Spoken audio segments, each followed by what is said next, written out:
Muito bem, gente. Olha só, o Labocast já no seu 4º episódio, então você já conhece, né? Esse Labocast que a gente fala sobre vida, fala sobre saúde, sobre prevenção, sobre tratamentos, enfim, é um podcast da rede Laboclive. A Laboclive que agora chamamos de rede, né? Não é mais o laboratório, né? Já está aí por diversas cidades na Bahia e trazendo, né, esse podcast, levando conteúdo para vocês, esclarecendo, trazendo cada vez mais informações com vocês. Essa preocupação que a Laboclive tem de cuidar do paciente, cuidar do parceiro, né? De fazer que você se cuide em casa também. E a gente traz hoje um tema muito importante no 4º episódio. Bate forte o coração, vamos falar de hipertensão. Hipertensão que é um problema crônico, né? Atinge bilhões de pessoas no mundo, né? Eu li que mais de 1 bilhão de pessoas sofrem com isso no mundo. É um problema tão comum, a gente não consegue nem dimensionar, né, o quão comum é essa doença, mas eu não sou especialista. Quem vai falar sobre isso são os especialistas. Aqui ao meu lado, Dr. Frederico Feppel, né, também Dr. Diego Aguiar e também Dr. Aislan Rocha aqui comigo hoje, fazendo essa companhia. Eu vou começar aqui por quem está mais próximo, né? Então, Dr. Diego, pedir para o senhor se apresentar, por favor. O senhor é cardiologista e aí eu deixo com o senhor. Ecocardiografista. Ecocardiografista. Meu nome é Diego, tá? Fui formado na Faculdade de Medicina da Baiana, fiz uma formação em residência clínica médica no Hospital Irmã Dulce, em Salvador, depois cardiologia no Hospital Ana Nery e ecocardiografia também no Hospital Ana Nery. E a gente acabou vindo para cá, tem alguns anos, não tem muito tempo não, mas já tem um pouco mais, tem uns 2 anos que a gente está aqui junto com a Laboclive, né, para cuidar dos corações aí. E pensa em ir embora? Pensa não. Não, Quem vem pensa em ir embora. Por enquanto não. A água de Santo Antônio apaixona todo mundo, mas está também Dr. Frederico, se apresentar, por favor. Doutor, seja bem-vindo. O senhor também, aí eu já pergunto, já começo dizendo, tem quanto tempo aqui? Já tem mais tempo que o Dr. Diego? Na verdade, eu cheguei antes do Dr. Diego, né? Eu sou Frederico Feppel, cardiologista, ecocardiografista, assim como o Dr. Diego. A gente tem uma formação muito semelhante. Após a faculdade, nos processos de residência e especialização em clínica, cardiologia, ecocardiografia, a gente tem uma formação muito semelhante e também tem interesses semelhantes aqui no interior, né? Então, eu vim para cá há 4 anos, na verdade, no surgimento do grupo Cardioclive, que é uma rede de cardiologia que atua muito junto à empresa Laboclive nos interiores. Temos ainda o Dr. Fábio Sobrinho, o Dr. Carlos Nápoles, e a gente veio para agregar e hoje a gente tem a ideia de cada vez mais, tanto levar o nosso atendimento, quanto trazer outros profissionais. Então hoje a gente já tem o Dr. Paulo Lobo, a doutora Laís também, estamos formando um grupo de cardiologia cada vez mais forte para tentar resolver grandes problemas como esse que a gente vai discutir hoje. Como você falou, no Brasil a gente tem aí, acima de 60 anos, 60% a gente vai ter de hipertensão. Então a gente precisa resolver isso para evitar problemas futuros. Tá? Eu quero falar sobre prevenção, sobre tratamento, sobre tudo isso. Apresentar também aqui o Dr. Aislan Rocha, que na verdade dispensa apresentações já. Mas vamos seguir a formalidade então, doutor. Se apresente aqui pra gente, por favor. Bom, eu sou Aislan Rocha, diferente dos amigos aqui, eu não sou cardiologista. Estou aqui na condição de convidado, né, da rede Laboclive para poder interagir também, né, para poder mediar esse debate na condição de profissional de saúde que sou. Eu sou cirurgião dentista.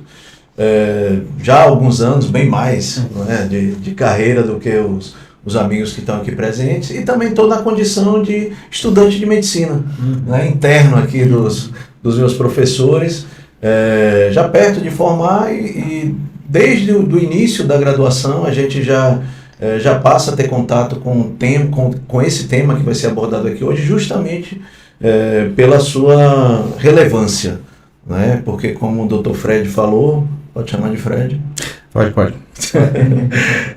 Como o Dr. Fred falou, né, é um problema de saúde que em determinada faixa etária, na faixa mais avançada, como ele disse, vai ultrapassar 60% da população. Então, por isso que demanda muita atenção, muito cuidado E é por isso que a Rede Laboclive, o Labocast, fez questão de abrir a cardiologia, né, com este tema. Né? Então, acho, Leonardo, que a gente já pode, né, entrar no conteúdo mais acadêmico, mais técnico, mas de uma forma, você que me acompanha, de uma forma que dê para compreender e principalmente dê para colocar em prática, né? Dê para perceber que através das palavras e de cuidado desses profissionais que estão aqui, a gente vai conseguir proporcionar melhor qualidade de vida e longevidade para vocês. Para a gente trazer um pouco também para a linguagem do povo, hipertensão é pressão alta, né? O que a gente chama de pressão alta, né? na linguagem popular. E aí eu já começo perguntando sobre os sintomas, porque às vezes a pessoa tem uma dor de cabeça, aí é pressão alta. Sente o cansaço, aí estou com pressão alta. Sente, enfim, um zumbido no ouvido, estou com pressão alta. Enfim, são diversos os sintomas que as pessoas automaticamente associam à hipertensão, né? E como é que os profissionais, vocês conseguem identificar se realmente é pressão alta? O que é que diferencia a hipertensão de diversos outros problemas que nós temos? Então, veja bem, eu vou começar falando, depois você complementa. O que é que a gente tem, né? Primeira coisa, acho que definir o que é essa pressão. Porque pressão, né? Às vezes o paciente chega pra gente e fala assim, eu tô com pressão, assim como chega com tireoide, tem um tireoide. Olha, pressão arterial faz parte da vida da gente, todo mundo vai ter, tá? A grande questão, assim como vocês falaram no Labocast aqui, que eu tô acompanhando, o Labocast de diabetes, é que a gente tem valores de glicemia, no caso do diabetes, de açúcar no sangue, que determinados valores começam a gerar problema. A mesma coisa é aqui. Então, a primeira definição, acho que é importante a gente definir o que é hipertensão, são níveis de pressão arterial sustentadamente, ou seja, ele se mantém elevado várias vezes ao longo do dia, ao longo da manhã, da tarde, da noite, às vezes mesmo o paciente dormindo, essa pressão arterial fica elevada, e isso, ao longo do tempo, pode vir a trazer problemas. Então, a primeira definição, que é pressão arterial? Pressão arterial é aquela pressão que ela se torna elevada de maneira sustentada, repetidamente, ao longo do tempo. Aí a gente já começa definindo. Então, pressão arterial normal, todo mundo tem. O problema é quando ela fica alta de maneira consistente. E acho que você pode complementar aí com o que ele colocou. Essa questão dos sintomas, né? Porque é bom o senhor primeiro começar explicando realmente o que é hipertensão, mas por que... Não porque isso gera essa confusão, né? Tudo que as pessoas sentem, como o senhor disse, né? O pessoal chega lá, tô com pressão, tá, mas que tipo de pressão? Né? Então, porque qualquer tipo de sintoma as pessoas automaticamente associam a pressão alta? Então, é importante caracterizar que a hipertensão arterial, ela tem como natureza ser uma doença assintomática, tá? Porém, muitas pessoas podem apresentar uma pressão arterial elevada durante o dia por algumas situações. Então, assim, é muito fácil e é muito comum se confundir, tá? Na grande maioria das vezes, isso aparece muito no nosso consultório. Uma dor na nuca, né? Fui medir a pressão arterial e estava elevada, né? Então, isso é bom ficar claro que, na grande maioria das vezes, a pressão arterial alta é uma consequência da dor de cabeça, tá? E não o contrário. Entendi. Certo? Isso é bom ficar claro, porque isso é um erro comum que acontece, tá certo? Então, assim, pela hipertensão ter uma natureza assintomática, os sintomas que a hipertensão pode dar já é na sua fase mais tardia, avançada, tá certo? Quando temos algumas complicações dessa doença que é a hipertensão arterial. Complicações podendo levar a um AVC, dando sintomas de AVC, complicações renais podendo dar sintomas de disfunção renal. Enfim, complicações no coração podem dar sintomas também de doença cardíaca, tá? Então, é isso. Geralmente não tem sintoma a hipertensão arterial. E quando tem sintoma é em sua fase mais tardia. Mas muitas pessoas confundem. Então não é o que o pessoal diz, estou sentindo fadiga porque estou com hipertensão, não. talvez a pessoa sentiu a fadiga por algum outro motivo. Exato. E a hipertensão é uma consequência disso. Exato, Na verdade, exatamente. a hipertensão se torna um sintoma, né, talvez de...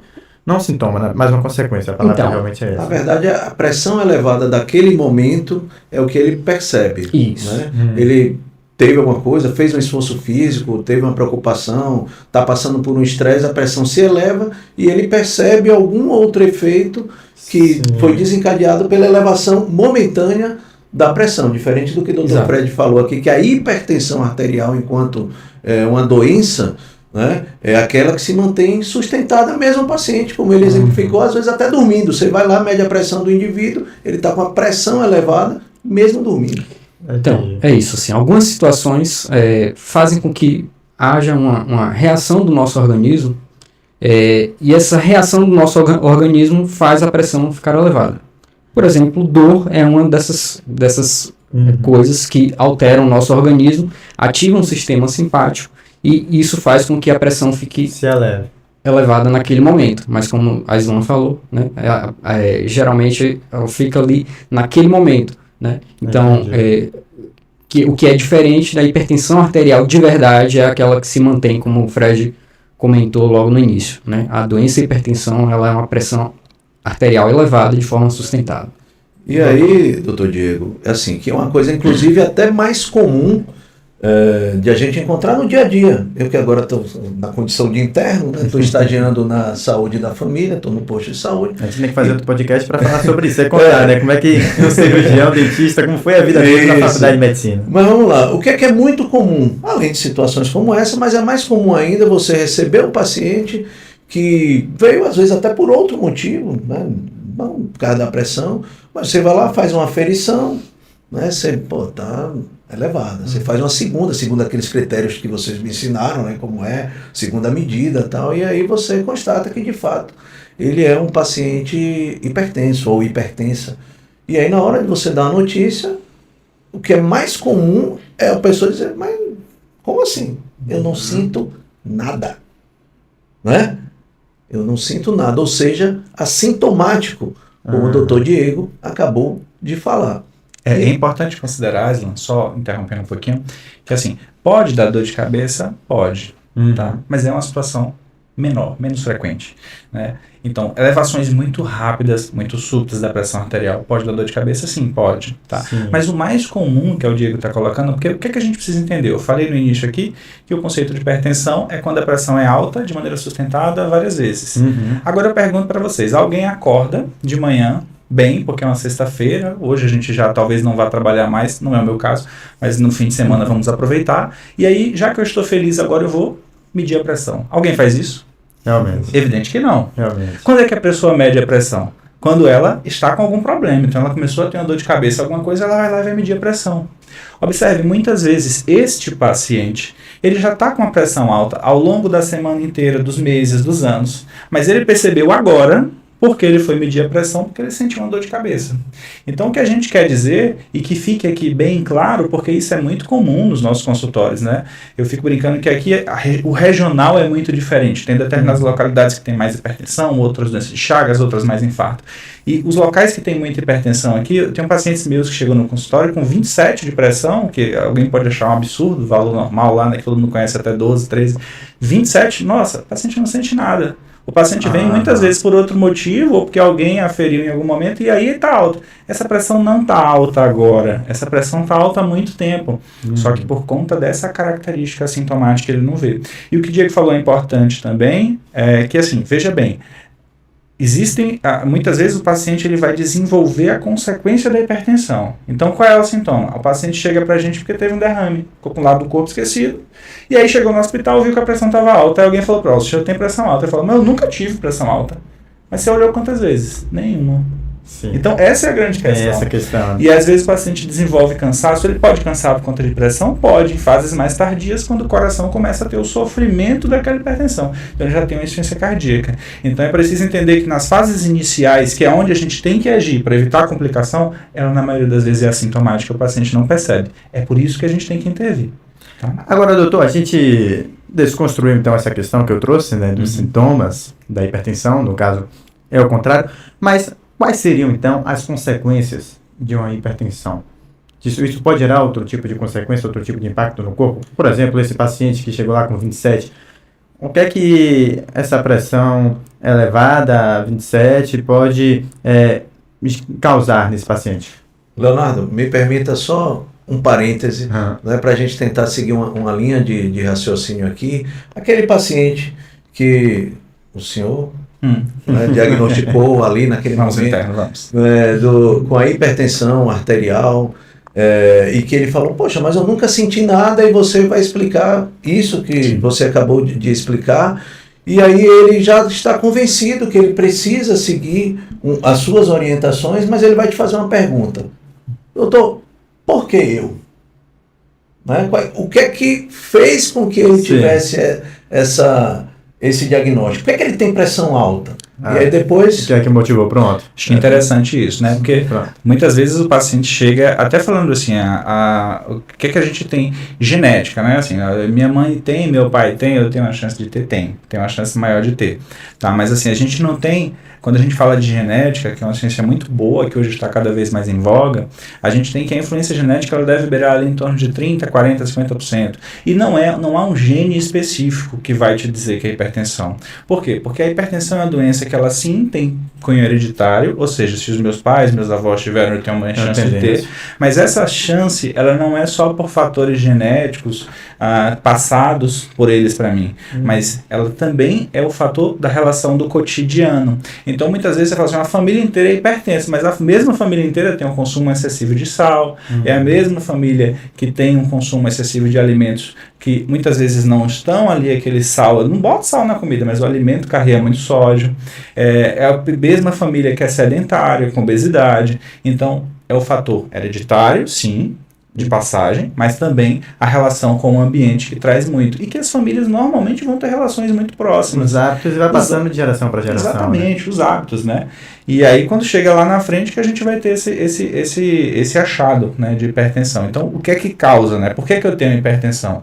Relação de fatores hereditários genéticos junto a relação com os fatores ambientais, como eu me relaciono com o meio, né? Como eu me relaciono, como eu vivo.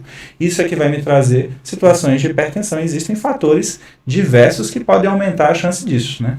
Doutor Diego, fique à vontade também para o senhor fazer qualquer colocação, certo? São aqueles modificáveis e não modificáveis, né? Isso. Como o Fred bem colocou, né? Existe essa carga genética, mas a carga genética ela não é determinante. Sim. Então, a carga genética ela faz parte de fatores não modificáveis, né? Assim, faz parte do conceito da hipertensão arterial também, só voltando um pouquinho, que a hipertensão arterial ela é multifatorial. Então, não é só a genética, mas como o Fred comentou, esses outros fatores modificáveis, né, ou ambientais, né, de estilo de vida, principalmente, também influenciam e muito, tá? E aí entra o sedentarismo, entra o consumo exagerado de sódio, de álcool, estresse é um deles, enfim, várias situações, tá? E eu costumo dizer que o estresse, assim, também é um fator, mas eu acho que o estresse é um fator até secundário. Por quê? É um fator secundário porque eu vejo que o paciente, a pessoa que tem um estresse maior ou mais elevado, digamos assim, ele se alimenta, tem uma probabilidade maior de se alimentar mal, né, de não fazer uma atividade física. Então ele possui outros riscos que são maiores, né, de desenvolver a hipertensão arterial. Agora, a gente vai falar... daqui a pouco a gente fala sobre prevenção também, né? Por exemplo, essa pessoa que tem essa questão hereditária, o que é que ela poderia fazer para evitar que sofra com a questão da hipertensão? Mas trazer justamente o que a gente colocou, então, seguindo essa linha de raciocínio, né? O que é, então, que pode vir decorrente, o que pode acontecer em decorrência da hipertensão? Esse paciente que tem a hipertensão 27, Ou tem a pressão mais elevada, sim, perfeito. Veja, Quem então, pode sofrer? a gente já deu o diagnóstico, a definição, na verdade, de hipertensão, as causas a gente colocou aqui, né? E por que é importante? Então, essa pergunta não pode acontecer. Por que é importante a gente atuar em hipertensão? Porque a hipertensão, ou seja, esses níveis altos de pressão ao longo da vida, eles são o principal fator modificável, ou seja, se a gente mexer nele e corrigir, é o principal fator modificável que impacta nas doenças cardiovasculares, leia-se derrame, AVC, insuficiência cardíaca, infarto, na chance de doença renal crônica. Se a gente pegar os pacientes hoje com diálise no Brasil e for listar, a maior causa é hipertensão, é pressão alta, ou seja, se a gente trata a hipertensão, a gente evita que o paciente tenha complicação renal e acabe perdendo esse rim precisando de uma diálise. Se a gente trata a hipertensão, bem, a gente consegue evitar que esse paciente tenha derrame. Se a gente trata a hipertensão, a gente consegue evitar que esse paciente tenha doença cardíaca. E associado a isso, é um fator muito associado ao que a gente chama de aterosclerose, que é quando os vasos do corpo eles são acometidos de colesterol ao longo da vida e quando o vaso é acometido ao longo de colesterol, então você vai ver muitas vezes paciente de maior idade com dores nas pernas. E aí quando a gente vai olhar, são as artérias, que tem doenças ali na artéria que estão fazendo o fechamento desses vasos e o paciente não consegue, não tem força, porque dói muitas vezes, porque não está chegando sangue lá na perna, tá? É uma causa que se a gente interferir, melhora isso também. Ou seja, diminui os riscos, né? Na verdade, se a gente interferir, é o fator modificável. A gente evita isso, consegue evitar. Se a gente tratar bem a pressão, é o que eu te disse. Se a gente tratar bem a pressão, a gente evita o infarto, evita derrame, evita desenvolvimento de doença renal, evita desenvolvimento de doença arterial geral no corpo, e a gente consegue, com isso, reduzir todas essas doenças. Qual é a importância?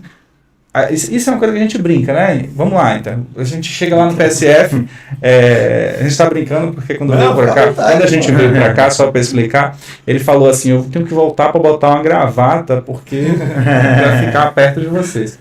Vai chegar a hora.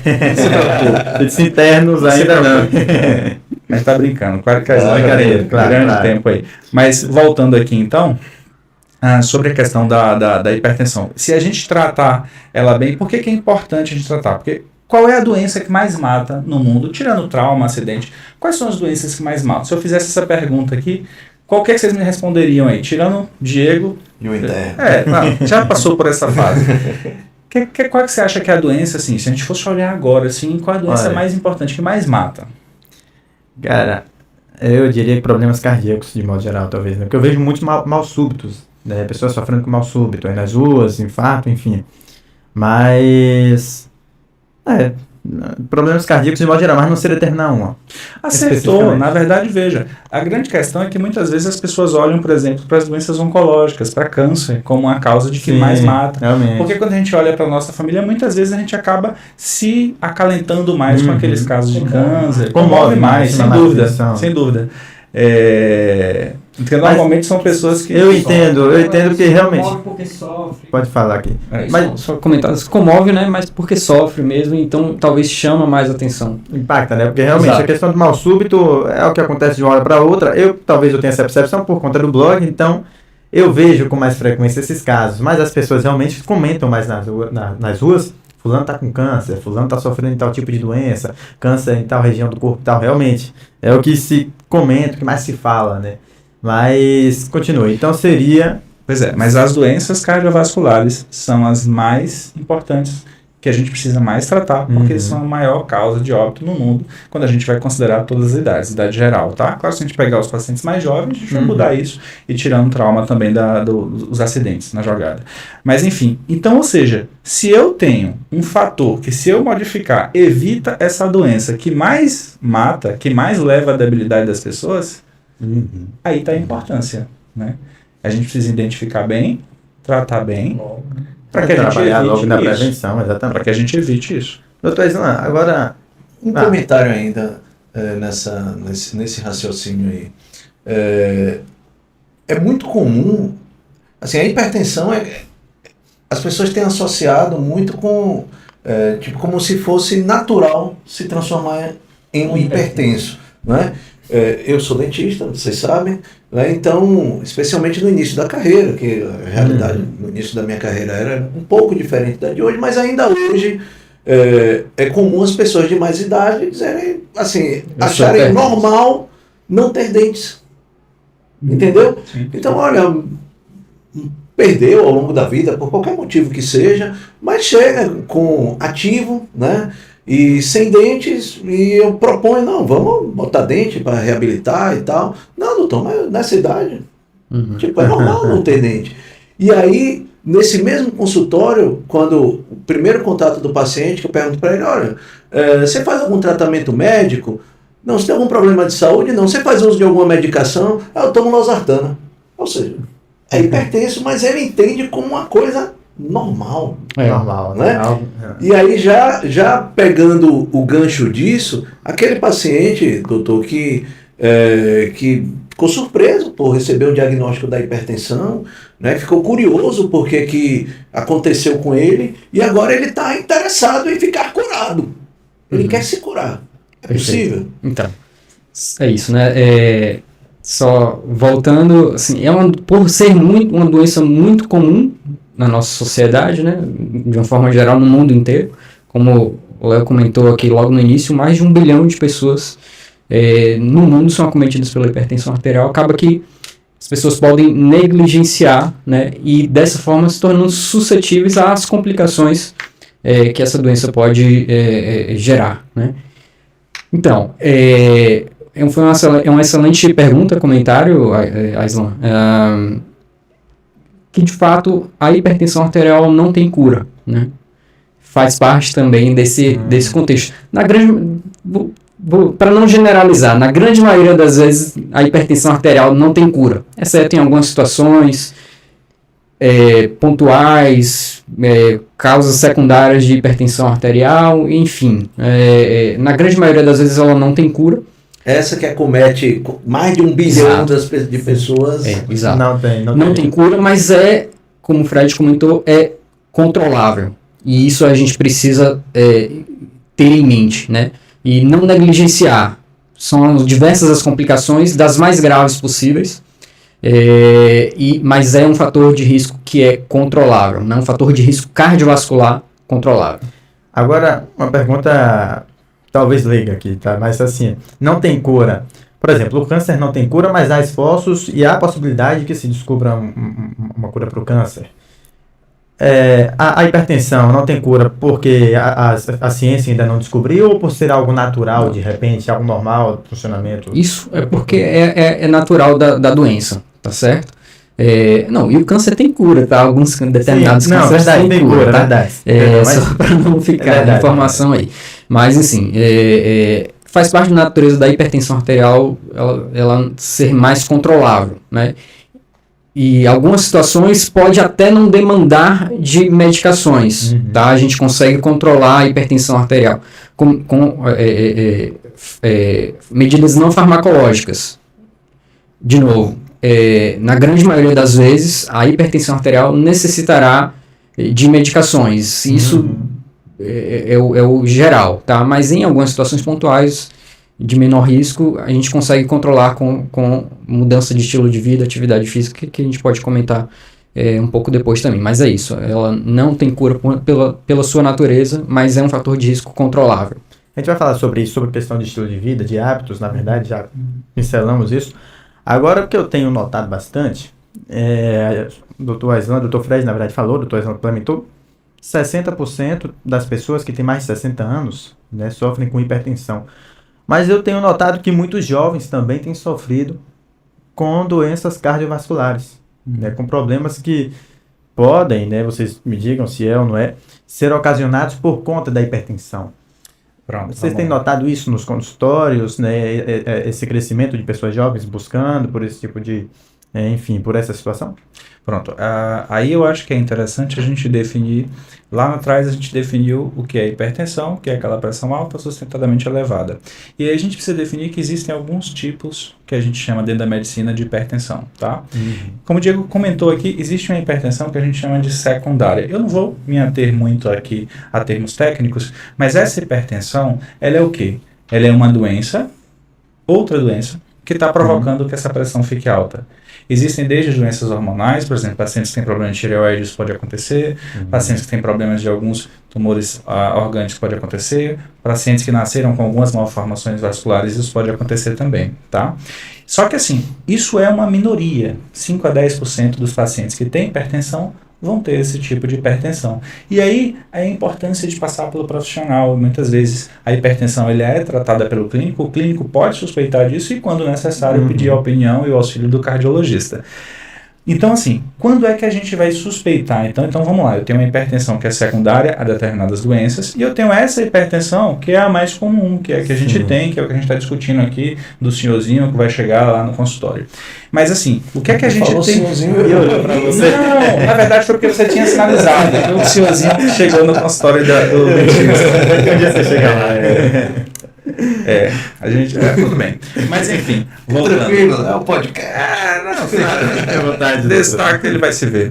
Voltando então. E aí o que é que acontece? Quando é que a gente tem que ter cuidado com essas doenças? Ou seja, quando o paciente é jovem. Então, abaixo de 30 anos, não é normal ter pressão alta.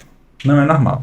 Excetuando em uma circunstância que a gente vive uma epidemia que é uma doença crônica, que é a obesidade, né? O paciente que ele tem obesidade, e quanto maior este grau de obesidade, ele tem maior chance de desenvolver tanto hipertensão, quanto diabetes, quanto elevação de colesterol, e muitas vezes a gente corrigindo a obesidade, isso tudo se resolve. Então, tá vendo aí? É uma causa de pressão alta, que se eu corrigir, eu posso curar pressão alta. Isso pode acontecer, eu tenho pacientes assim, que eram obesidades muito grandes, que a gente fez um tratamento, reduziu 10, 20% do peso, o paciente tratou a pressão. Mas, então, tirando a obesidade, essas outras doenças, a gente precisa se preocupar quando? Quando o paciente desenvolve pressão alta, abaixo dos 30 anos, ou lá para cima, um paciente que viveu a vida inteira bem, e aí quando chegou com 65, 70 anos, ele começa a desenvolver hipertensão. Tem alguma coisa errada. Essa não é aquela hipertensão multifatorial que o Diego falou. Essa pode ter uma outra doença por trás, que o profissional médico, o profissional clínico, o profissional cardiologista precisa ir atrás. Então, como você me falou, é normal ver cada vez mais pacientes jovens com pressão alta? Mas é mais normal, principalmente por conta do mundo que a gente vive hoje, que o tempo todo é olhando na tela de celular, é tendo afazeres, é querendo ser o melhor do mundo, é tendo obesidade, e isso acaba levando também a falta de tempo para fazer atividade física, e isso vai gerar a hipertensão por obesidade. Tá? E aí a gente precisa corrigir isso. É mais comum. Mas se o paciente ele tem menos de 30 anos e desenvolve hipertensão, a gente precisa afastar que tem uma doença por aí. Ele não deve, se ele não é obeso, né, ele não tem uma obesidade mórbida, uma obesidade grande, de grande classificação, e ele desenvolve hipertensão, é um sinal de que nossos ouvintes precisam estar escutando isso. Menor de 30 anos, maior de 60 anos, nunca teve hipertensão, de repente começa a desenvolver, tem que passar pelo profissional para ver se está desenvolvendo alguma doença específica que leve a pressão alta. Mas pode ser, né? Sim. Pode, mas é a minoria. Precisa passar. Precisa passar. Precisa passar. E agora, talvez, Fred, Diego, talvez Leonardo esteja se referindo não ao jovem abaixo de 30, né, mas talvez o jovem ali entre os 40 e os 50. Também. Né, que com acesso à informação, esse episódio vai rodar bastante, a pessoa vai ficar atenta. Poxa, eu preciso pelo menos medir minha pressão. Não estou sentindo nada, mas preciso medir minha pressão. Eu posso ser um hipertenso. O doutor lá falou que 60% da população, tudo bem, eu ainda não estou com 60 anos, mas se com 60 anos, 60%, talvez com 40% fazendo uma... Não vou esperar a dor de cabeça para medir então vou pressão. medir. E aí ele vai lá, por ter acessado a informação, ele mede a pressão, tá alta, vou procurar um médico, seja lá no postinho, né, na unidade de saúde da família, ou direto no especialista, né, e aí ele recebe o diagnóstico. Mas há tempos atrás, isso não era tão comum. Por quê? Primeiro, porque a informação não rodava tanto, né? Então a internet permite que isso aconteça. E também, eu acredito nisso, que o acesso aos serviços também não era tão democrático, talvez. Tão democrático, nem tão fácil. Né? A gente falou aqui, eu faço a brincadeira que eu estou no estágio da saúde da família, tem vários pacientes que são tratados e muitos estão compensados, né, na pressão, no diabetes também, que nunca foram no especialista. Né? A atenção básica ela consegue dar conta de uma parte, como o senhor falou. O especialista está ali para dar o suporte e tal. Né? Então essas pessoas estão se tratando. E olha que, na minha impressão, ainda falta especialista para a quantidade de gente que não consegue Para demanda, né? Exato. Né? Mas e aí vai com o que Leonardo observou. Por que tem mais jovens? E aí eu não estou me referindo aos jovens abaixo de 30. Os jovens de 30 e poucos. Abaixo de 60. Na minha faixa etária. Então, assim, entendeu o raciocínio? Sim, claro. Então, como eu falei, abaixo de 30 é pra gente ficar de olho, porque pode ter uma doença a mais, tá? Entre 30 e 60 anos é o que a gente vai ter desenvolvimento de hipertensão mesmo, tá? E aí onde o pau quebra, né? É onde normalmente vão ocorrer. Onde normalmente vai se iniciar essa hipertensão e onde vai ter o diagnóstico. E aí a gente precisa entender, assim, né, até voltando um pouquinho e trazendo para a realidade que a gente tem. Por que a gente tem, então, tanta hipertensão, né? Observe, um dos fatores que a gente vai discutir depois é o consumo excessivo de sódio. Então, recomenda-se que o consumo seja de 2 gramas dia, né? Isso equivale a mais ou menos 5 gramas de sal normal, tá? Sim. Observe, o consumo médio do brasileiro é 9 gramas, 9,6, né? 2 para 9... 2 para 9, isso é o médio do brasileiro. Porque aí tem um detalhe interessante. Aqui na região do Recôncavo, tem trabalho até do pessoal da UFRB, coloca que a média é 12 gramas. Ou seja, 6 vezes o valor. Então, vai desenvolver hipertensão? Provavelmente vai. A dose de sódio, né? Não é nem eu pensei que estava falando 12 gramas de sal. Não, estou falando de sódio. Porque Porque o grande problema é que a gente não vê esse sódio nos alimentos, né? Sim, sim. Ah, o biscoito recheado tem sódio. Ah, o refrigerante tem sódio. Mas é doce. O caldo quinó. O quinó, do feijão. Essa é outra coisa que a gente pode discutir bastante lá na frente.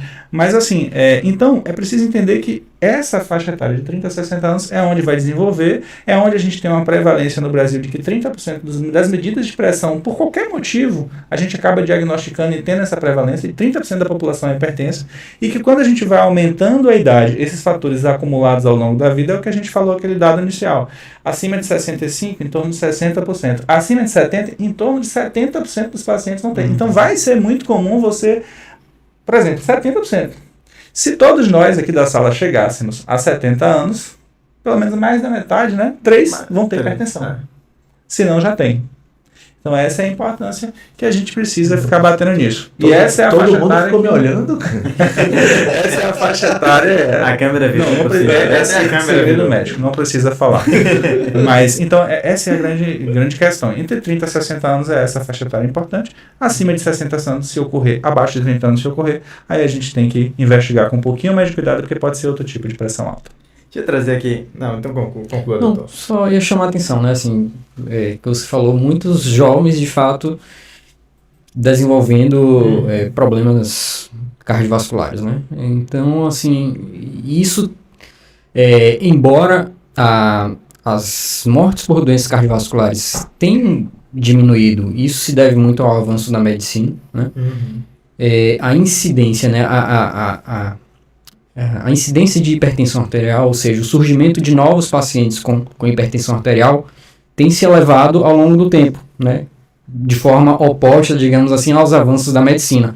Mas a gente tem vivido em uma sociedade muito emergente, né? Que necessita de uma demanda muito rápida. Então, isso faz com que as pessoas tenham uma tendência de se alimentar um pouco... pior, né? Fazer menos atividade física, porque precisam trabalhar, precisam ganhar dinheiro, etc e tal, enfim. Eu ia perguntar, desculpa interromper, mas realmente sobre essa relação, eu vi um médico, um especialista falando, assim, uma questão interessante. Uma criança de 8 anos hoje, talvez já tenha recebido mais informações do que o imperador romano, né? Lá na época do Império Romano e tal. Por conta da época, essa geração a nossa. Esse bombardeio de informações, ao mesmo tempo que tudo é mais acelerado, o estresse também, a forma como a criança, né, já cresce. O senhor falou sobre essa questão do hábito, né, sobre essa questão geracional. A criança está correndo. Isso impacta isso? Talvez seja isso que esteja gerando essa ascensão, esse aumento desse número? Não entendi muito bem a pergunta. Se a informação, se esse excesso de informação... Não é informação, mas... Isso ocasiona outras questões, como ansiedade, né? Tem uma síndrome hoje que essa criança está sendo exposta... Estresse, né? Toda essa questão de que tudo é muito mais acelerado hoje, muito mais acelerado. A questão neurológica, talvez, tem algum tipo de relação? É possível que sim, porque como, de novo, né, assim, há uma ativação do sistema simpático, ou por ansiedade, ou pelo estresse, isso também pode fazer com que haja um aumento do risco da desenvolvimento da hipertensão arterial. Mas, de novo, os principais fatores são dieta, não saudável, né? Sedentarismo, obesidade, excesso de bebida alcoólica. E, como eu falei, né, assim, os jovens, a sociedade, de uma forma geral, tem feito mais essas coisas. Não tem comido muito bem, não tem separado muito tempo para fazer uma atividade física, enfim. E isso faz com que a hipertensão arterial esteja em número ascendente até o presente momento, tá? Agora trazer aqui um outro direcionamento, para a gente falar também sobre prevenção, né, detalhar um pouco mais a questão da prevenção. A questão, vocês falaram, né, sobre as pessoas acham normal ter pressão alta. As pessoas acham que é o comum e não dão atenção a isso.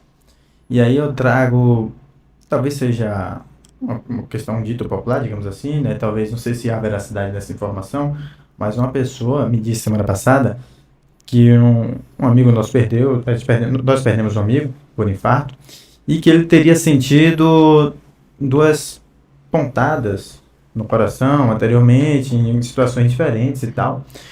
E já tinha sentido os sintomas, né, já conversando sobre isso, da hipertensão. E não tinha dado atenção.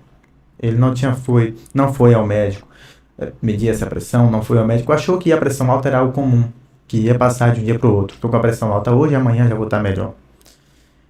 É importante a gente trazer isso, né, para que as pessoas tenham atenção à pressão alta, né? A pressão alta, como vocês falaram, é ocasionada por uma série de outros fatores, mas podem também ocasionar outros problemas, outras doenças cardíacas, né?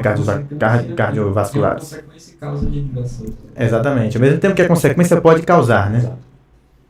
Pode falar. Não, bom, é o que a gente já colocou, né? Ela é o fator modificável que, se a gente agir, a gente vai evitar infarto, derrame e tudo mais. Quanto ao que você falou, eu acho que é importante desse caso, né? Vamos lá, esse paciente seu que teve esse problema. Normalmente, se ele tivesse feito medidas, porque o que é recomendado hoje? É que pelo menos uma vez no ano para o paciente que não seja hipertenso, então qualquer um de nós aqui, quem não tem pressão alta, ele faça uma medida de pressão.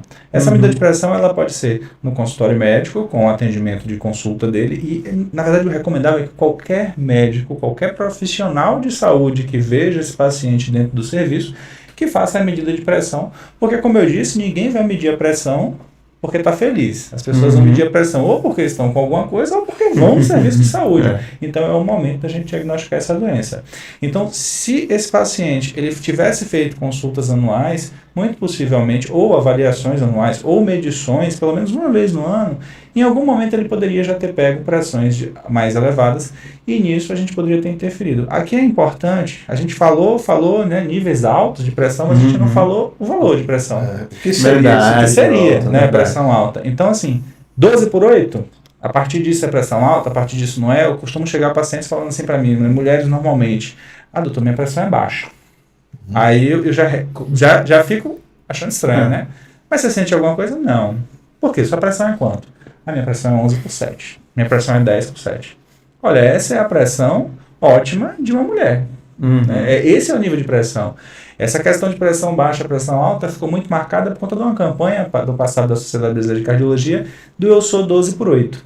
Então, acima de 12/8, já começa a preocupar. Abaixo de 12/8, eu tenho uma pressão considerada ótima. Sim. De 12/8 até 13/8 ali, né? Do 12/8 até 13/8 mais ou menos, 13/85, na verdade, pressões. Eu teria uma situação onde eu tenho o indivíduo que ele tem pressão normal, mas ela já não é ótima, certo? Então, assim, quando eu tenho acima de 13/8 até 14, na verdade até 139, que seria o valor, e quando eu tenho de 85 até 89, eu já teria o pré-hipertenso. Então, se eu vou medir minha pressão e dá lá 13/5, dá 13/85, esse paciente, a gente já deveria ficar de olho que ele é um pré-hipertenso. Acima de 14/9, ele tem o diagnóstico de hipertensão. se for feita medidas consequentes. Sim. Ou seja, vou fazer uma medida hoje, deu 14/9. Né? Eu meço de novo, dá a mesma coisa. Obedecendo alguns critérios que o Diego pode falar depois. E se essa pressão está sustentavelmente elevada, eu preciso passar para um profissional de saúde, o clínico, o cardiologista, para que faça um acompanhamento e identifique se realmente isso é uma pressão alta. Então, a primeira coisa é definir isso. Então, o seu colega lá, se ele tivesse passado por um profissional de saúde, e hoje aqui, eu volto a dizer, hoje a região tem muito problema, né? Como eu falei, o consumo de sódio aqui é muito grande, mas a região tem cada vez mais oferecido suporte, né? Pelo menos na saúde suplementar aqui, acho que a gente está difundido em diversas cidades, né? O Laboclive trouxe esses profissionais para isso, cada vez mais cardiologistas estão chegando, e se a gente chega para esse paciente e a gente identifica esses valores, a gente vai, esse paciente pode ou não ter hipertensão. Só um detalhe, se eu faço uma medida de pressão e repito, essa pressão está dando acima de 18/9, 20/10, esse paciente é hipertenso. Então, aquele valor de 14, 15, eu preciso repetir, eu preciso avaliar com mais cuidado. Normalmente o paciente chega na emergência, que está com pressões muito altas, reiteradamente, esse paciente é hipertenso. Então, acho que é bom definir o que é hipertensão e o que não é, tá bom? Só que eu lembrei aqui, o senhor falou sobre pressão baixa também, né? E um fator que eu acho que influencia muito na questão da hipertensão e talvez na pressão baixa também é a questão de cigarro. Hoje eu ouço muitos colegas, né, falando, não sei se há algum fundamento nisso ou não. Porque quando a gente fuma, o cigarro dá para a pressão baixar e a pessoa ficar tranquila, né? Algumas pessoas dizem, e baixa ansiedade, não sei o quê. Há algum tipo de fundamento nisso? Realmente o cigarro baixa a pressão? Porque ao mesmo tempo que dizem isso, outras pessoas dizem, olha, fulano teve um infarto, mas uma coisa que pode ter causado isso é porque fumava demais. Então, o cigarro, ele baixa a pressão ali momentaneamente. Seria isso? Baixa a pressão momentaneamente, mas pode também causar hipertensão? Como é essa relação cigarro? Eu vou deixar Diego falar isso, mas assim, observe. A única pessoa que lucra com cigarro é quem vende. Somente. O restante pode até parecer que está ganhando, mas vai perder depois. Não tem jeito. As pessoas falam muito de câncer.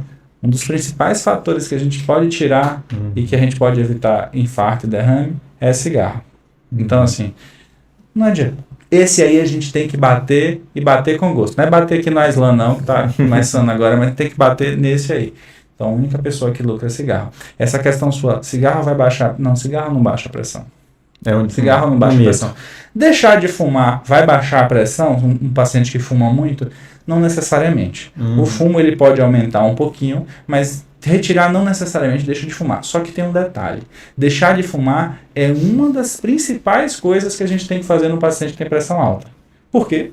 Porque o cigarro ele vai enrijecer os vasos, ele vai ao longo do tempo promovendo mais acúmulo de colesterol e enrijecimento dos vasos, e isso vai levar, no futuro, a infarto e derrame. Ora, o paciente hipertenso, ele vai ter o quê? Infarto e derrame. Se eu junto cigarro, eu estou só aumentando essa receita para ter problema no futuro.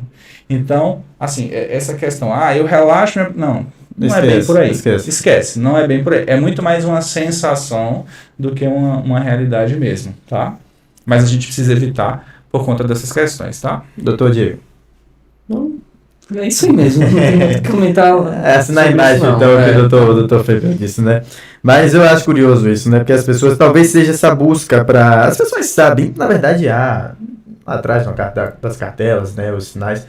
Mas talvez seja a busca para uma explicação, para poder se contentar de que não está fazendo algo de tão grave, que não está se prejudicando tanto. Enfim, a gente não sabe de onde surgiu, né, essa história. Mas vamos falar um pouco sobre prevenção, né? Prevenção, na verdade já fomos falando no decorrer da conversa, né? Mas para a gente enfatizar isso, quais são os principais hábitos que a gente pode adotar para quem não tem pressão alta, evitar que desenvolva no decorrer do tempo, quem tem, de repente baixar ou manter tudo ali na normalidade, enfim, mas quais são os hábitos ideais, o que é que recomenda, o que é que sugere?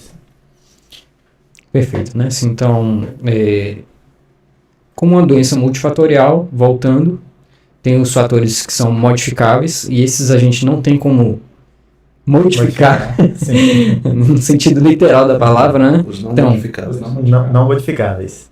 Aí você falou modificáveis, não tem como os não modificáveis, desculpa. Genética, idade, né?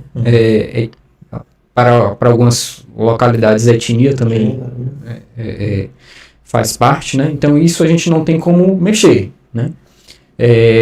Mas gênero tem algum...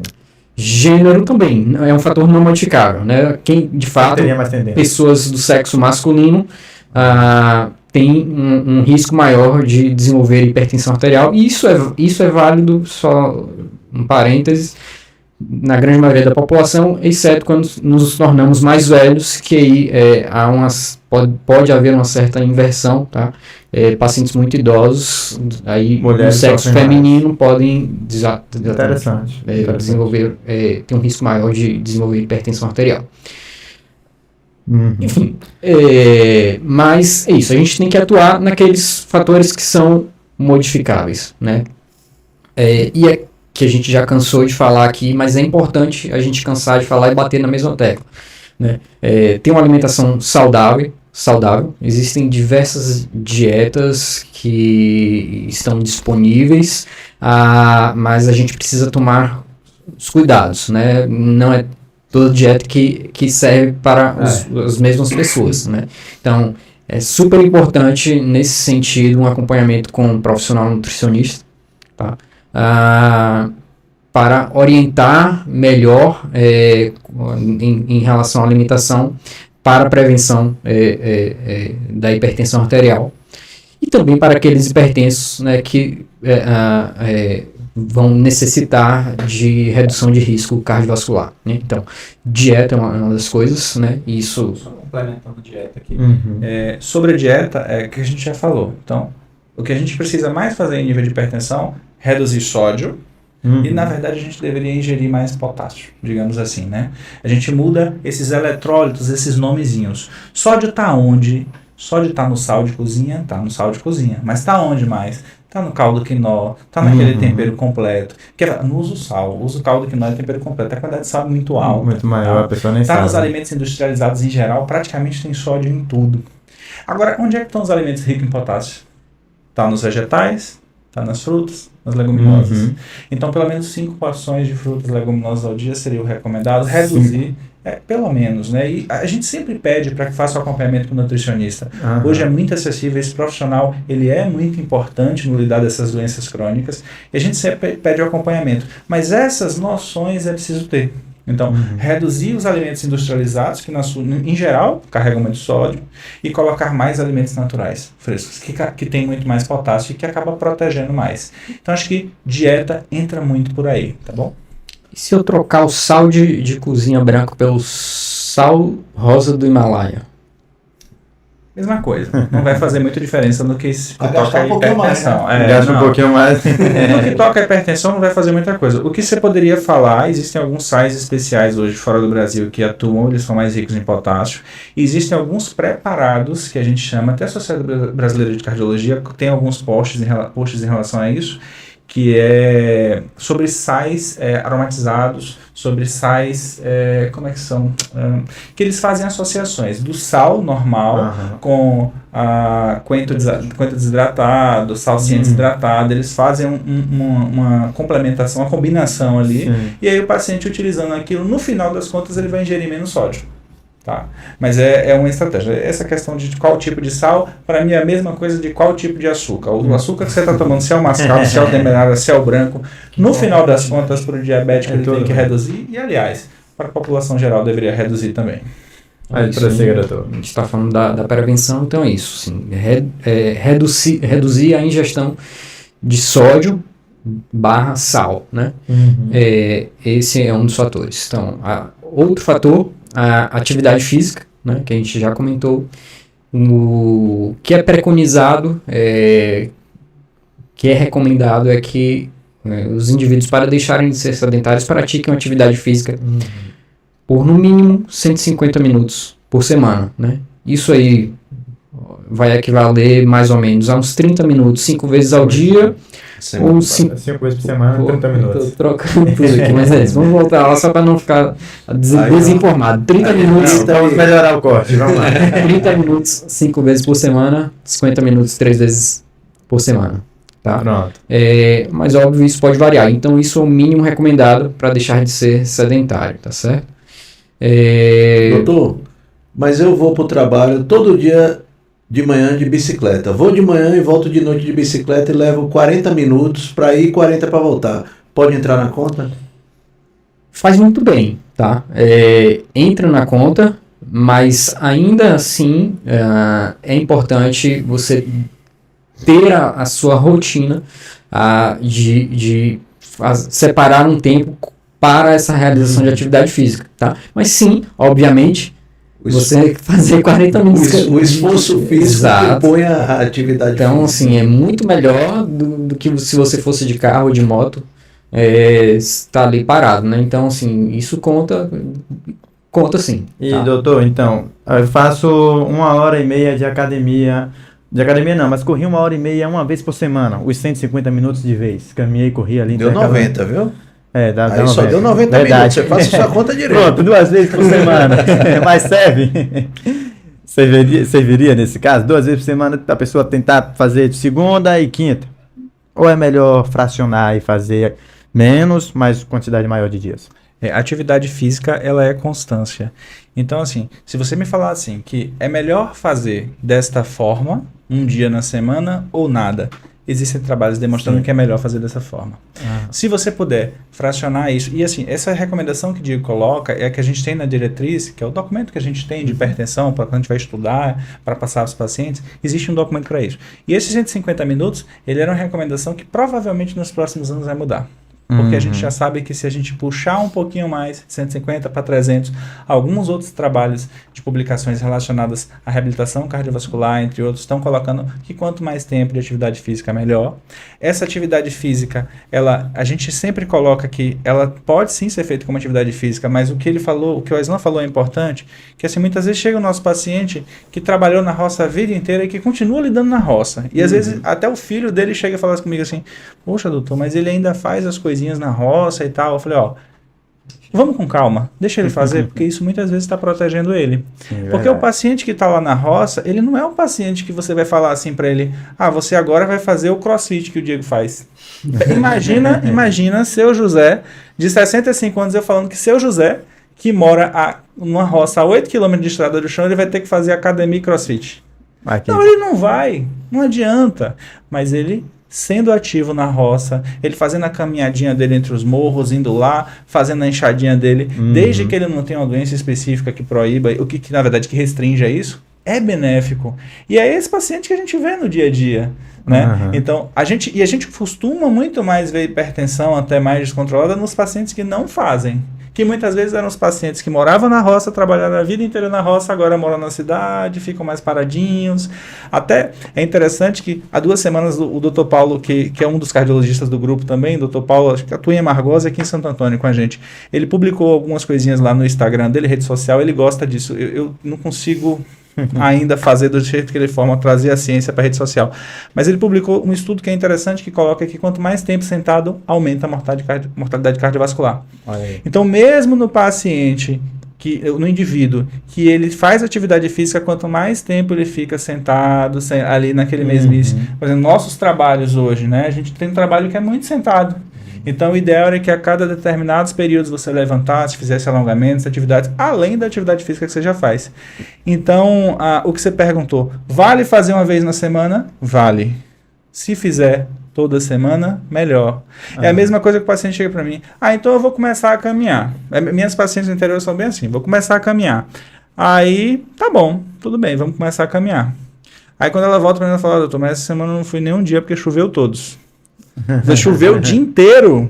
Não teve nem o tempo. Então, assim, a constância é uma coisa importante na atividade física. Então, o ideal é que você faça diariamente. E sábado e domingo, faça também. Quanto mais você fizer, melhor. Essa recomendação de Diego de 150 minutos, ela pode ser aumentada. Então, a gente precisa... É o mínimo. É o mínimo, né? Então, é preciso que seja feito e... posso fazer só uma caminhada, não consigo fazer outra coisa. Então faça a sua caminhada. Sobe as ladeirinhas, pega uma escadinha no meio do caminho, faça a sua caminhada.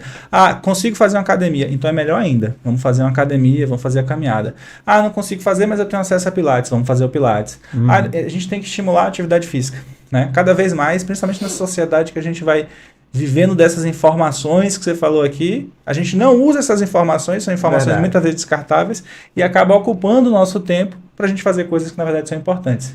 E atividade física, aí a gente já falou que é bastante, né? Um ponto tópico agora. Mas é porque vamos continuar a prevenção, porque tem bastante Pronto, coisa. então siga. Então, assim, a gente falou da dieta, né? Uhum. E da dieta, inclusive a ingestão de sal, redução da ingestão de sal. Falamos da importância da prática da atividade física na prevenção. Um outro fator que a gente pode destrinchar aqui agora também é o excesso de bebida alcoólica. Tá? Então, a gente reduzindo o consumo de álcool, ou, de preferência, né, não fazendo uso de consumo de álcool, também é um fator que previne o surgimento ou desenvolvimento da hipertensão arterial. Agora, o senhor Dr. Fred falou, né, sobre os 150... Tô rindo aqui da conta maluca que eu fiz, mas dos 150 minutos, essa recomendação pode até aumentar, né? Sim. O senhor disse. E já puxei esse gancho. Como é que está a pesquisa no ramo, na área da hipertensão hoje? Né? Como é que estão os avanços da ciência nessa área? Porque muito se discute, muito fala. Como a gente falou, o câncer, pelo fato de comover mais, talvez tenha uma evidência maior, tenha uma atenção maior. E não se fala tanto sobre a ciência, sobre a pesquisa para a hipertensão. Como é que está o avanço da pesquisa nessa área, doutor? Não, veja, bom, assim como toda a área da medicina, existe uma evolução contínua e cada vez mais, tá? Eu acho que a grande dificuldade aqui não é nem para a gente, né, para o nosso público, para os nossos pacientes, não é em si a pesquisa, né? Uhum. A pesquisa a gente tem se atualizado cada vez e tem avançado com novas medicações, novas estratégias, né? É uma doença crônica onde não é um fator específico que está causando a doença. Uhum. Como a gente já falou, é multifatorial. Porque se fosse um fator específico, eu ia lá naquele fator, corrigia, pronto. Então uma pneumonia, eu tenho uma infecção por uma bactéria, eu vou lá, uso um antibiótico, trato, acabou. Aqui não, é uma doença crônica que tem muito a ver com os nossos hábitos, né? Com tudo que a gente já falou aqui. Então, a gente acaba que em determinado momento há um estresse vascular importante e essa pressão alta vai se perpetuando. E aí, o que a gente tem muito de pesquisa e de avanço é sobre as medicações. Então, hoje a gente tem uma gama importante de medicações. É todo paciente que vai tomar medicação? Não, não necessariamente. Porque o que acontece? A gente vai usar remédio quando o benefício do remédio superar o malefício do que o remédio pode causar. Sim. Ou seja, quando o remédio for bom para curar a hipertensão, mas quando os efeitos colaterais daquele remédio não for mal para prejudicar o indivíduo. Então, acima de 14/9, a gente já considera o uso de medicação.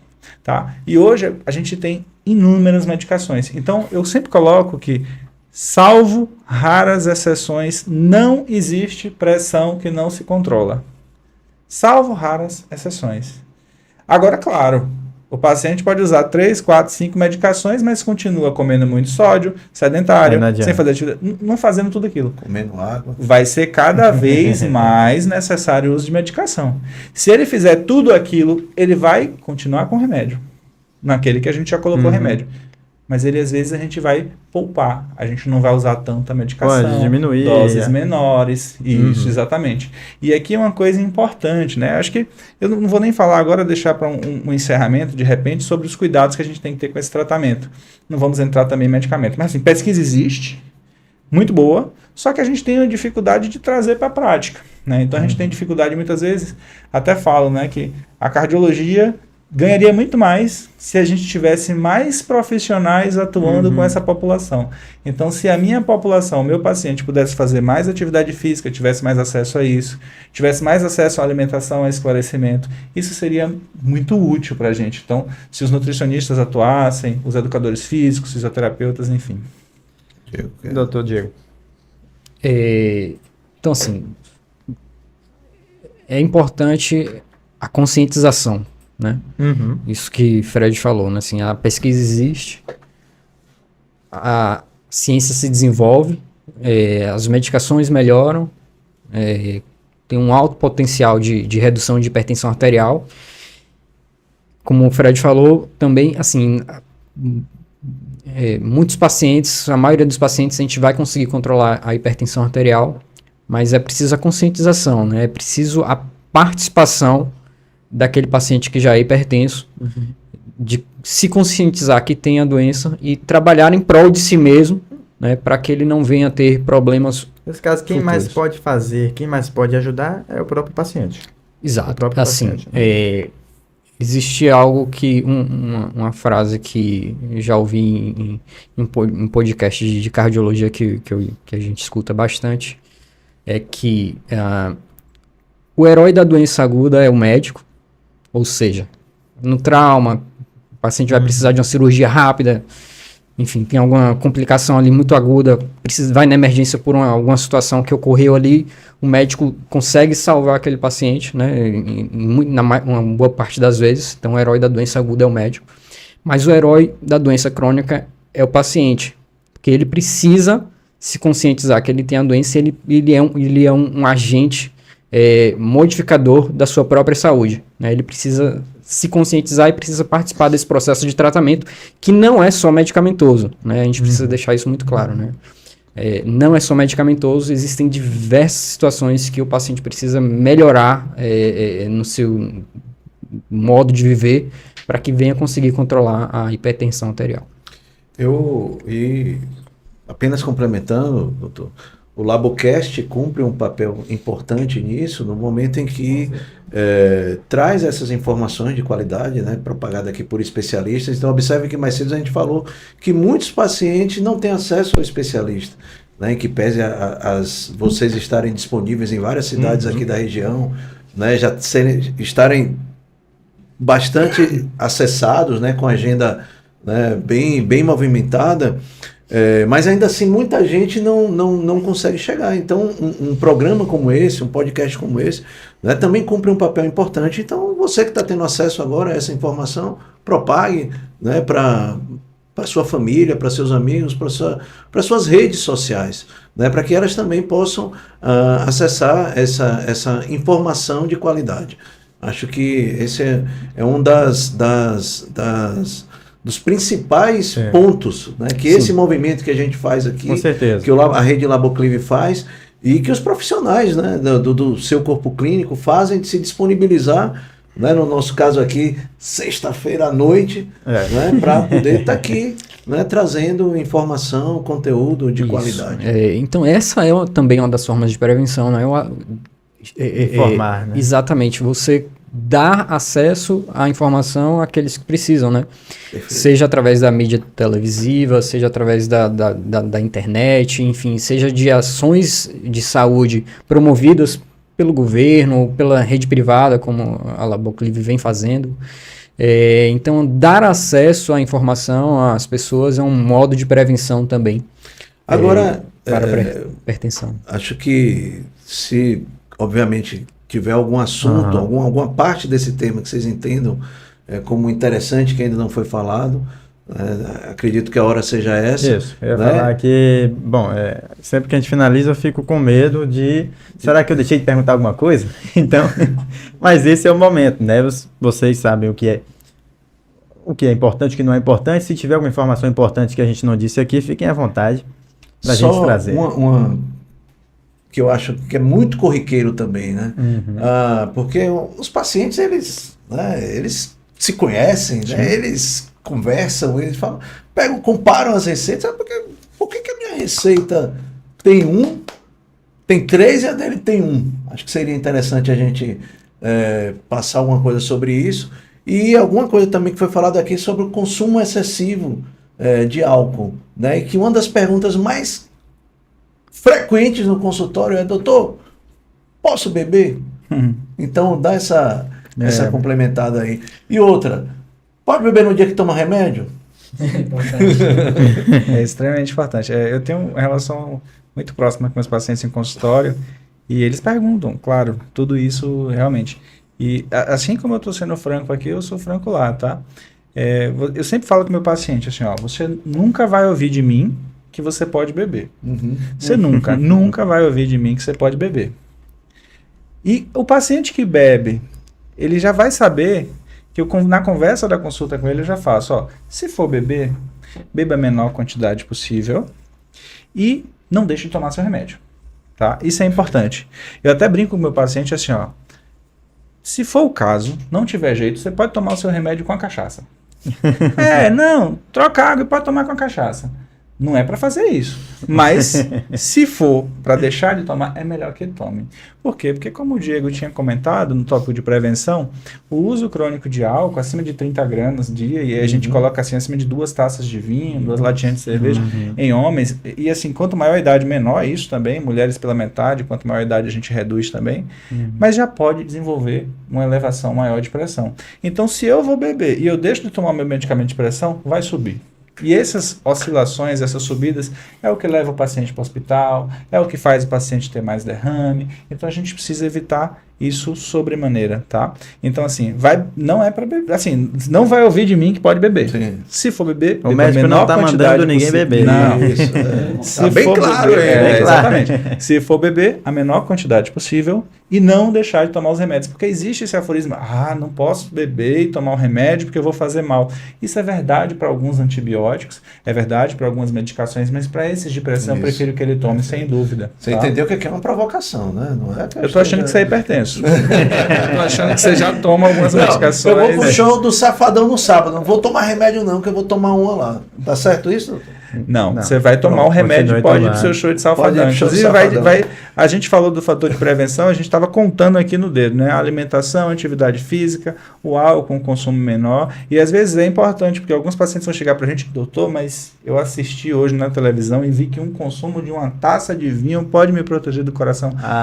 Gente, veja bem, a gente sempre vai buscar justificativas para a gente fazer o que a gente quer. Tá certo? Isso é o que a gente chama de autossabotagem. Então, assim, é igual baixar a pressão. É verdade que alguns trabalhos têm isso. Mas isso é um consumo muito pequeno e é um trabalho que existem discussões acerca disso. Então, evitar consumo excessivo de álcool. A outra coisa que a gente falou de prevenção que é importante, que entra também, é o cigarro. A gente volta aqui na prevenção e fala, evite. E se o seu paciente, se o seu pai, se a sua mãe, seu irmão, ele tem essa dificuldade em parar de fumar, mas ele quer parar de fumar, nós, cardiologistas, o pneumologista, os profissionais, o clínico, eles estão habituados a te ajudar. Existem medicações, existem terapias que podem ajudar também, tá certo? Então, acho que é isso importante. Vá.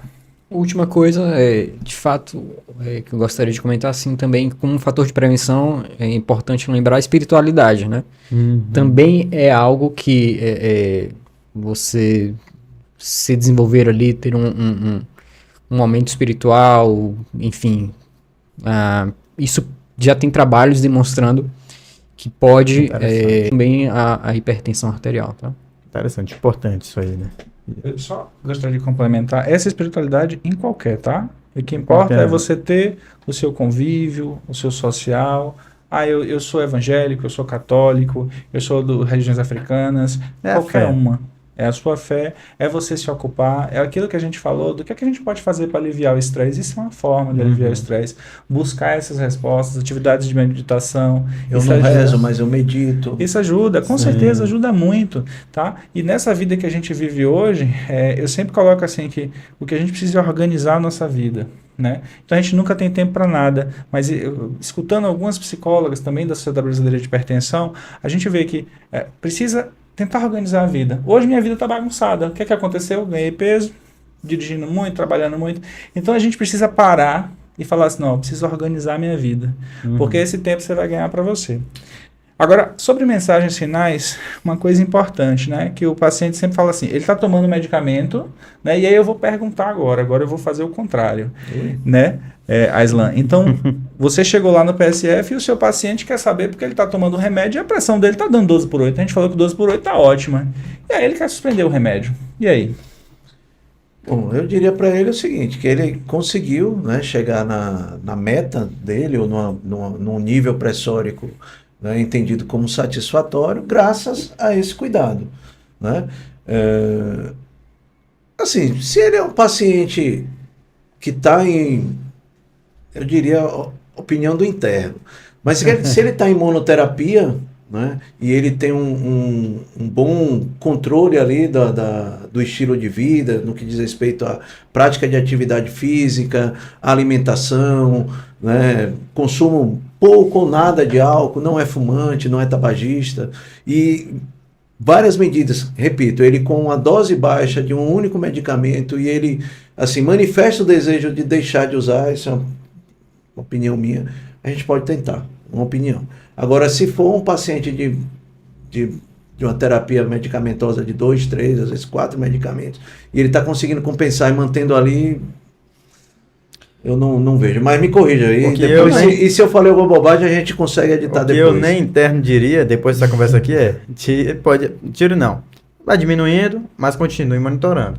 Que aí, de repente, se tiver algum sinal, porque tem gente que vai, não, eu vou parar de tomar porque já tá bom e também não vou monitorar mais e deixa lá. Assim, mas fiquem à vontade. Diga. Salvo raras exceções, a medicação hipertensiva, nunca, né? Salvo raras exceções, a medicação antihipertensiva a gente sempre vai tender a manter. Tá? Independente, e faz muito bem quem está fazendo todas as outras medidas não farmacológicas, né?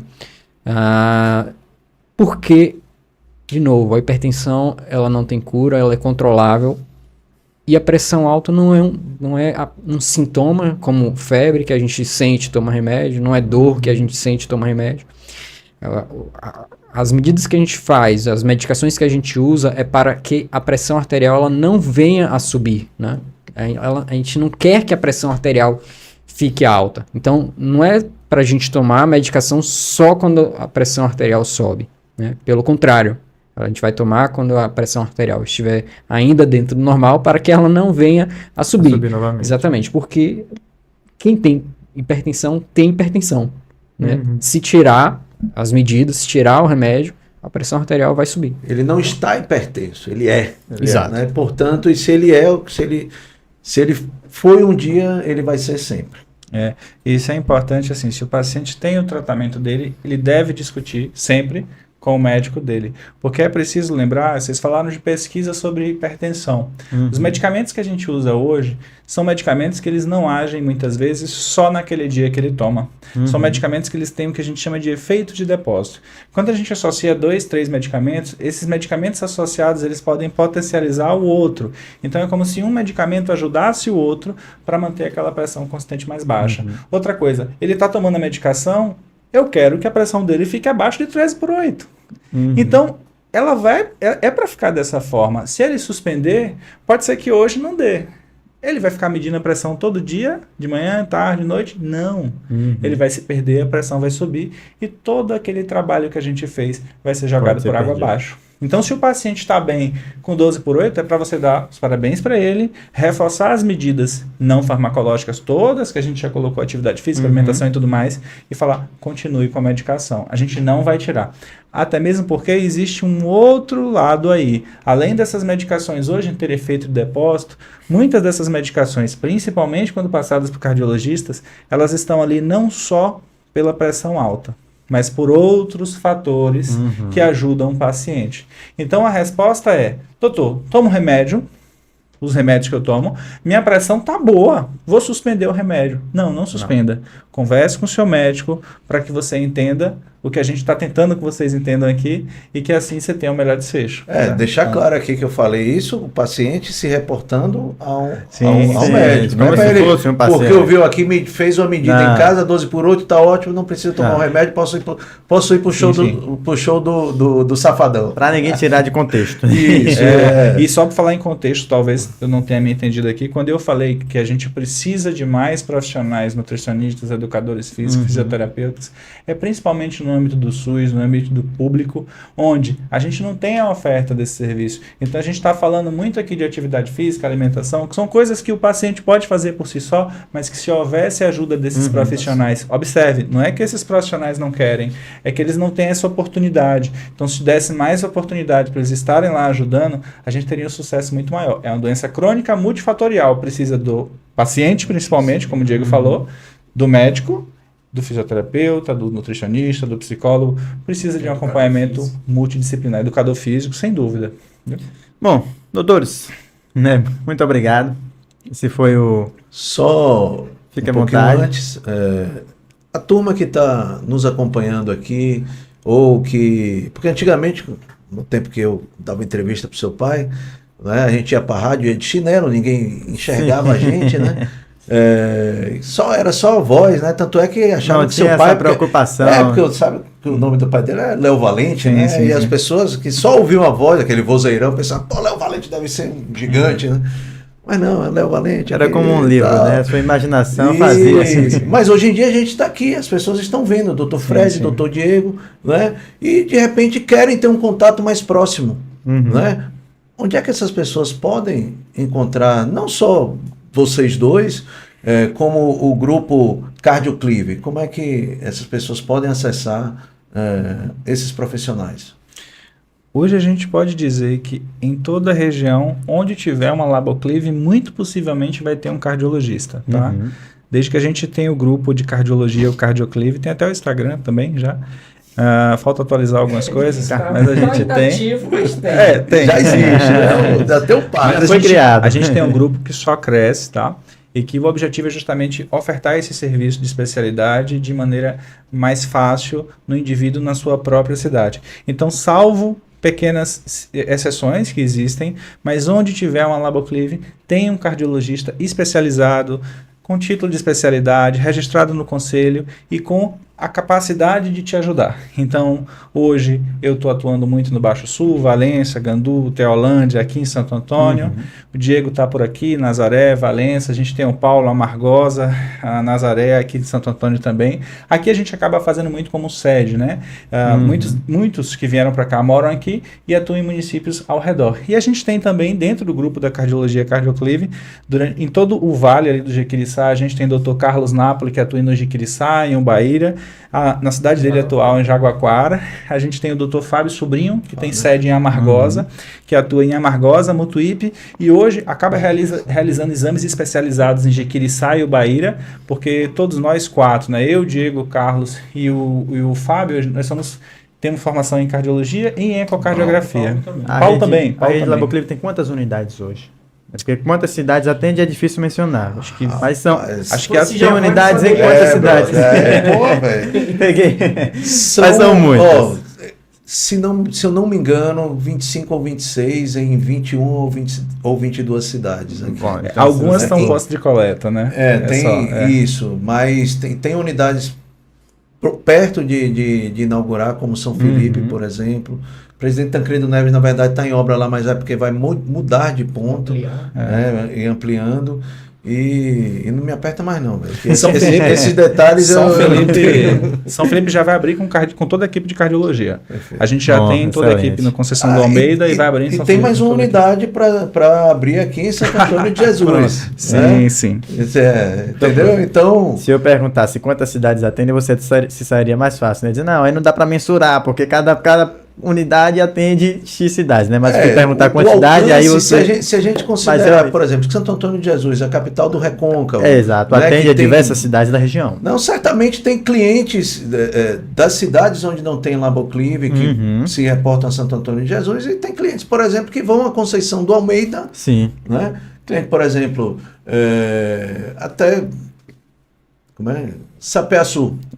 Sapeaçu não tem. Não, Sapeaçu ainda não. Ainda não. Mas tem cliente de Sapeaçu que é atendido em Conceição do Almeida ou aqui. Sim. Tem alguns então não dá para mensurar quantas cidades. Isso, mas assim, com um ponto fixo lá, sai mais de 20. Acho que a mensagem que fica é essa. Onde tiver um Laboclive, muito possivelmente você vai ter um cardiologista, um especialista em cardiologia.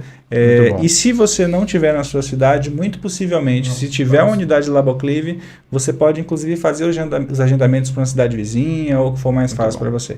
A gente tem tentado ofertar isso. Então a gente tem esteiras ergométricas difundidas no Vale, em Amargosa, em Valença, enfim. Onde tiver um Laboclive, a gente vai estar lá. Essa parceria eu acho que é muito boa. E quem vai se beneficiar no final é o paciente também, né? Que vai ter o acesso que antes não tinha. Observe que tem 4 anos que a gente veio para cá e já tem aí mais 4 cardiologistas especializados, pelo menos, rodando na região. Cada vez vai ser mais. Vai crescendo, esse grupo vai crescendo. Mas, gente, muito obrigado mais uma vez. Importante demais esse bate-papo, importante demais o Labocast, a rede Laboclive, com essa preocupação de levar informações até vocês. Vocês viram o quanto assim, a informação já pode mudar muito, né? As pessoas que acompanharam esse episódio aqui, com certeza já sofreu algum tipo de transformação, já percebeu a importância de ir lá na rede Laboclive, enfim. E vem mais episódios por aí. Não sei se com vocês, com certeza vai ter, não sei se o próximo, mas com certeza vocês voltam. Mas a Rede Laboclive sempre buscando o melhor para seus colaboradores com esse Labocast. Acho que semana que vem, né? Ou daqui a 15 dias, um novo episódio. Mas obrigado a todo mundo, mais uma vez. Obrigado, doutor Fred, doutor Diego, Leonardo, a equipe técnica aqui. Mais uma vez, agradecer a oportunidade de estar aqui fazendo esse papel de mediador e tomar aperto dos preceptores, né? Parabenizar a Rede Laboclive, né? E dizer que aguarde o próximo Labocast. Valeu!